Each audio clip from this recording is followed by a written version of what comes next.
नमस्ते प्रिय मित्रों। जंगल की गहराई में जहां शांतिपूर्ण सन्नाटा ही सब कुछ कहता है, वहां एक ऋषि थे, बुद्ध कौशिक। जैसे हर साधक आत्मज्ञान की तलाश में होता है, वैसे ही वह भी साधना और तपस्या के द्वारा अपनी आत्मा को उन्नति की ओर ले जाने का प्रयास कर रहे थे। परंतु उनकी तपस्या के बावजूद भी उन्हें वो विशेष अनुभव नहीं मिल पा रहा था जिसकी वे खोज कर रहे थे। एक दिन भगवान शिव, जो समग्र ज्ञान और करुणा के प्रतीक माने जाते हैं, बुद्ध कौशिक ऋषि के समक्ष प्रकट हुए।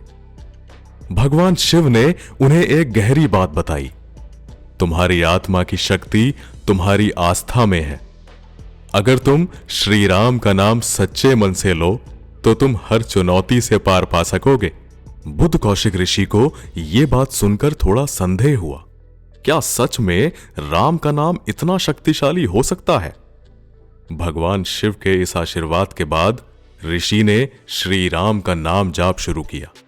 अचानक एक दिव्य दृश्य उनके सामने प्रकट हुआ।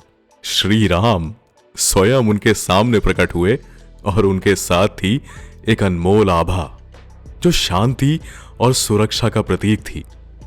यह देख बुद्ध कौशिक ऋषि ने समझा कि श्री राम ही एकमात्र शक्ति हैं जिनके नाम में वास करती है सुरक्षा, सत्यता और आंतरिक शांति।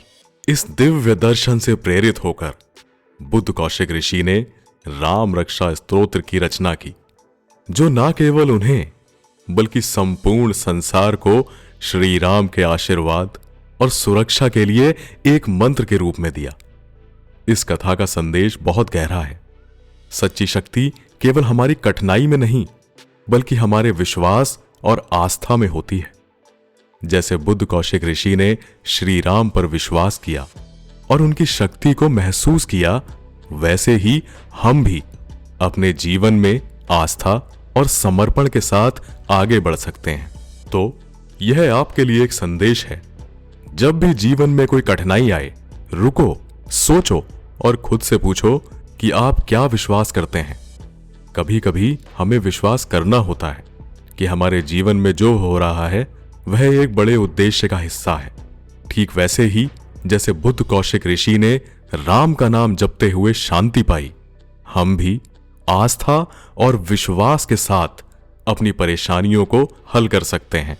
आज ही एक पल के लिए रुकिए, राम का नाम लीजिए या फिर अपनी आस्था से कोई भी शब्द जपिए।